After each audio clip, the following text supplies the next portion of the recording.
Good morning students. बेटा पिछले video में मैंने आप लोगों को लिक्विडिटी रेशियो निकालना सिखाया था और लिक्विडिटी रेशियो में मैंने आपको करंट रेशियो और क्विक रेशियो निकालना सिखाया था। करंट रेशियो और क्विक रेशियो से रिलेटेड आपको एग्जाम्पल्स और अनसॉल्व क्वेश्चन दोनों मैं वीडियो में दे चुकी हूँ और उम्मीद करती हूँ कि आप लोगों ने वो क्वेश्चन कर भी लिए होंगे। अब आज जो हमारा नेक्स्ट टॉपिक है वो टॉपिक है बेटा सॉल्वेंसी रेशियो। कौन सा रेशियो? Solvency ratio. इस सॉल्वेंसी रेशियो में हम कौन कौन से रेशियो सीखेंगे बेटा? डेब्ट इक्विटी रेशियो, जिसे आप हिंदी में बोलते हैं ऋण समता अनुपात, सॉल्वेंसी रेशियो, प्रोप्राइटरी रेशियो और इंटरेस्ट कवरेज रेशियो। ऐसे 4 रेशियो हम इसमें पढ़ेंगे। एक बार फिर से सुनिए, डेब्ट equity ratio, solvency ratio, proprietary ratio और इंटरेस्ट कवरेज रेशियो। ठीक है, तो सबसे पहले बात करते हैं डेब्ट इक्विटी रेशियो की।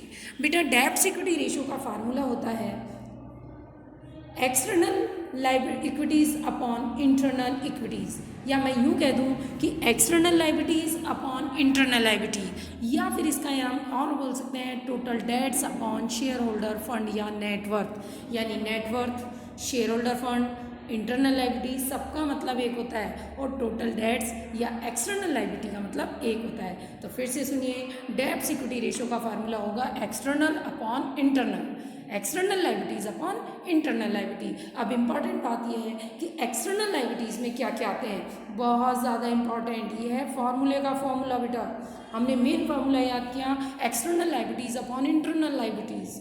अब बात करेंगे एक्सटर्नल लाइबिलिटीज़ में कौन कौन सी लाइबिलिटीज़ आती है और इंटरनल लाइबिलिटीज़ में कौन कौन सी लाइबिलिटीज़ आती है।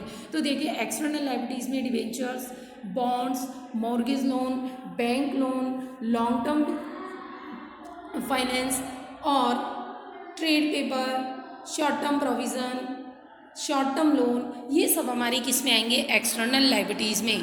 उसके बाद बात करेंगे शेयर होल्डर्स फंड की। शेयर होल्डर्स फंड में equity share capital, preference share capital, capital reserve, security premium, journal reserve, redemption reserve, other reserve, सब हमारे किस में आएंगे? शेयर होल्डर्स फंड में। उसके बाद अगर हम बात करें तो एक्सटर्नल लाइबिलिटीज़ और इक्विटी लाइबिलिटीज़ हमारे दोनों आ गई, लेकिन ध्यान रखना जो फिक्टिटियस एसेट्स होती है यानी discount on issue of debenture, debit balance of P&L, ये हमारे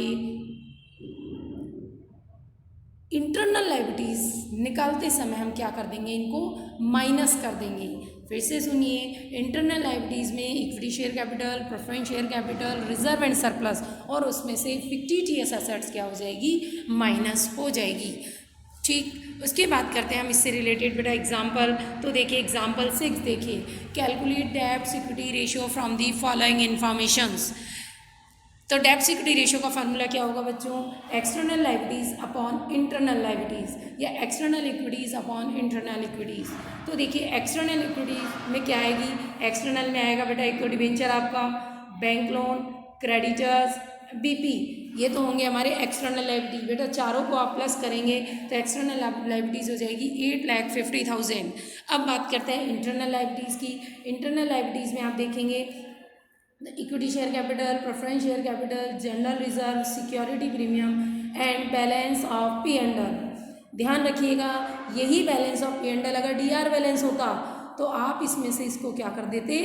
माइनस कर देते। ठीक है, तो इस तरीके से इंटरनल लायबिलिटी कितनी आएगी? 6,50,000 और हमारा रेशियो हो जाएगा 1:3:1। ये हमारा हो जाएगा answer. Clear? Next illustration 7th, from the following information calculate डेब्ट equity ratio based on long term. इस बात पे ध्यान देना। अभी तक अपन एक्सटर्नल लायबिलिटी में बेटा शॉर्ट टर्म लायबिलिटीज़ को भी ऐड कर रहे थे, लेकिन कुछ लोग ये मान के चलते हैं कि जब हम डेब्ट इक्विटी रेशियो निकालें तो हमें उसमें शॉर्ट टर्म लायबिलिटीज़ को शामिल नहीं करना चाहिए। तो उस कंडीशन में हम शॉर्ट टर्म लायबिलिटीज़ ऐड नहीं करेंगे। अब आपके दिमाग में ये आ रही होगी कि एग्ज़ाम में जब करेंगे तो शॉर्ट टर्म लायबिलिटी लेते हुए करें या बिना लेते हुए करें। तो ध्यान रखिएगा, आपको जब स्पेशली हाईलाइट करके कहे कि फाइंड आउट डेब्ट इक्विटी रेशियो अकॉर्डिंग टू या based on long term debts, तभी आप लॉन्ग टर्म लेंगे, अदरवाइज आपको सारी लायबिलिटीज़ लेनी है। टोटल एक्सटर्नल लायबिलिटीज़ आपको इसमें लेके चलना है।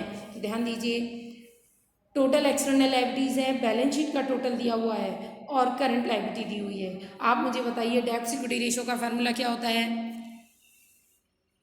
एक्सटर्नल लायबिलिटीज़ की जगह वर्ड क्या आ जाएगा हमारा, लॉन्ग टर्म डेट्स। क्या आ जाएगा, लॉन्ग टर्म डेट्स।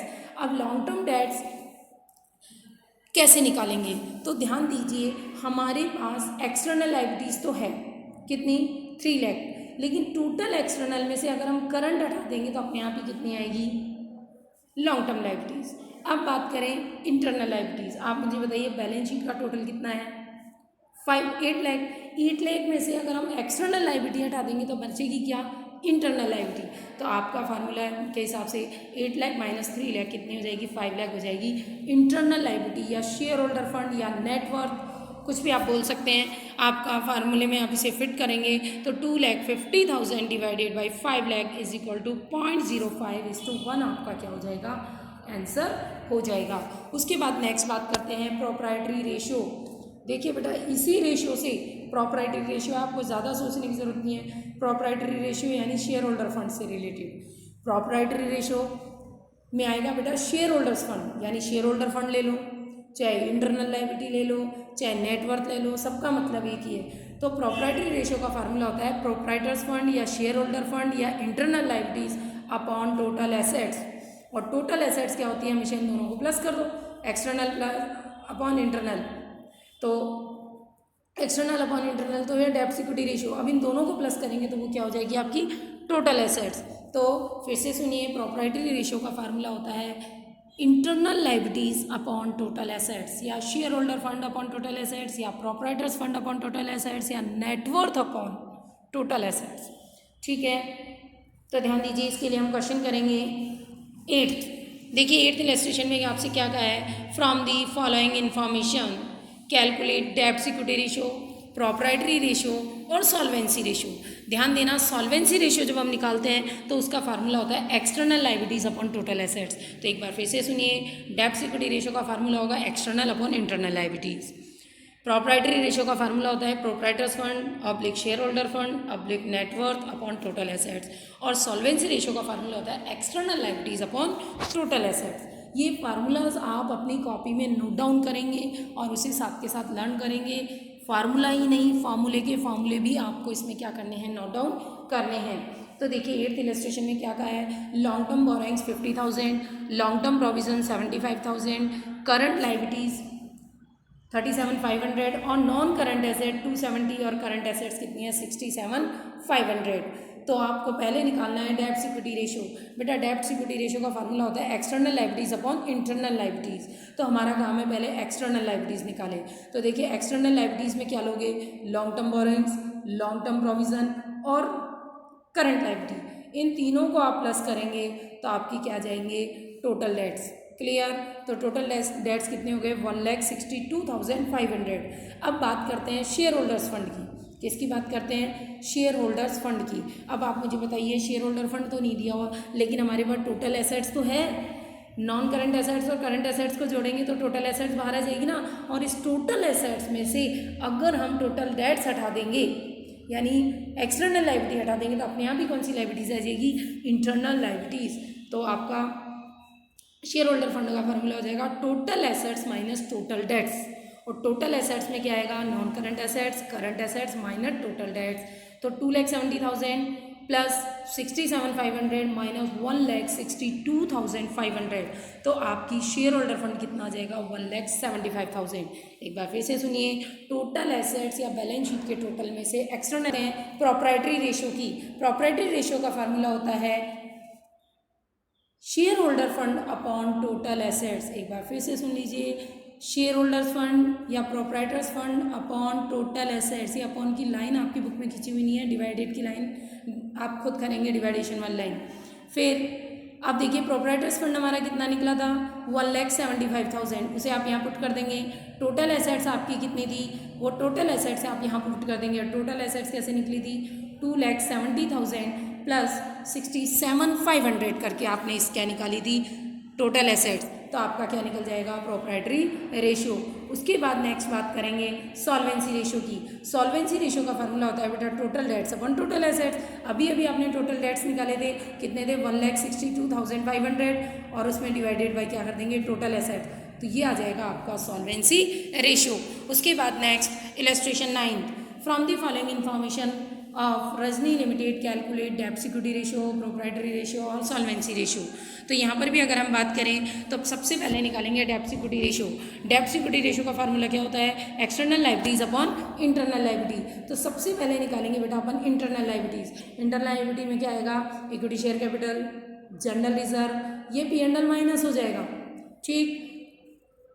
उसके अलावा और कुछ है नहीं, तो equity share capital, general reserve और P&L का DR बैलेंस है, तो आप इस DR बैलेंस को क्या कर दोगे, माइनस, तो आपकी इंटरनल लायबिलिटीज़ कितनी हो जाएगी, 27 लाख, ठीक है। अब बात करते हैं एक्सटर्नल लायबिलिटीज़ की। तो एक्सटर्नल में आएंगे बेटा डिवेंचर, लोन और करंट लायबिलिटी, इन तीनों को आप प्लस करेंगे तो आपकी क्या आ जाएगी, एक्सटर्नल लायबिलिटीज़ कितनी हो गई, 23 लाख।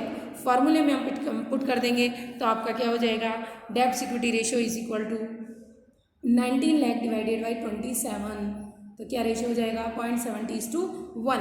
उसके बाद next proprietary ratio. Proprietary ratio का फार्मूला क्या होता है, share holder fund upon total assets. तो आप मुझे बताइए शेयर होल्डर फंड कितना था, 27 लाख, और टोटल एसेट्स कितना होगा। टोटल एसेट्स में आप एक्सटर्नल लायबिलिटीज और इंटरनल लायबिलिटीज दोनों को क्या कर दोगे, प्लस, तो वो हो जाएगी आपकी टोटल एसेट्स, यानी 23 लाख और 27 लाख दोनों को प्लस करोगे तो आपकी हो जाएगी टोटल एसेट्स। तो आपका ये रेशियो हो जाएगा 4.1। अब आता है नेक्स्ट सॉल्वेंसी रेशियो। बेटा सॉल्वेंसी रेशियो का फार्मूला भी क्या होता है, total debts upon total assets. तो टोटल डेट कितने के थे, 23 lakh divided by total assets कितनी थी, 50। इस तरीके से आपका आ जाएगा debts equity ratio, solvency ratio और प्रोप्राइटरी रेशियो। और अब एक लास्ट पॉइंट अपने और बचता है और वो है इंटरेस्ट कवरेज रेशियो। एक बार फिर से सुनिए, सॉल्वेंसी रेशियो में हम 4 तरीके के रेशियो सीखे। नंबर 1 डेब्ट equity ratio, number 2 proprietary ratio, number 3 solvency ratio और नंबर 4 इंटरेस्ट कवरेज रेशियो। देखिए बेटा इंटरेस्ट कवरेज रेशियो का फार्मूला थोड़ा चेंज है। इंटरेस्ट कवरेज रेशियो का फार्मूला होता है profit before interest and tax. इसे आप शॉर्ट में बोल सकते हो PBIT, शॉर्ट में लिख सकते हो profit before interest and tax, PBIT upon interest charges, fix interest charges. तो देखिए Rohan limited has 5% debenture of 4 lakh, उसके पास 4 लाख रुपए के 5% डिवेंचर थे। Profit before interest and tax question में दिया हुआ है बेटा 1,50,000, कह रहा है calculate interest coverage ratio. Interest coverage ratio में कैलकुलेट करना है तो फार्मूला क्या होगा, profit before interest and tax, तो कितना हो गया 150 दिया हुआ है, डिवाइडेड बाई इंटरेस्ट। ये इंटरेस्ट कैसे निकलेगा, इस 4 लाख पे इंटरेस्ट की रेट कितनी है 5%, 4 लाख का 5% कितना होगा 20,000। तो आपका इंटरेस्ट कवरेज रेशियो क्या आ जाएगा 7.5 टाइम्स। चाहो तो 1:1 में भी आप इसे निकाल सकते हो।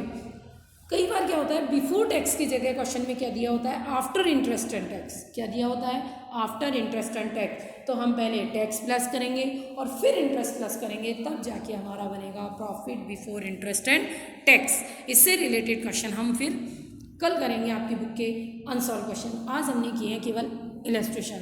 तो बच्चों आपका काम आज यही है कि आप ये 5 इलस्ट्रेशन अपनी कॉपी में करेंगे, साथ ही इनके फार्मूलाज बिल्कुल ब्लैक पेन से हाईलाइट करते हुए लिखेंगे और उसी तरीके से आप उसी सीक्वेंस में क्या करेंगे इसको याद करेंगे। अगर कोई प्रॉब्लम हो तो बच्चे आप मुझसे पूछ सकते हो।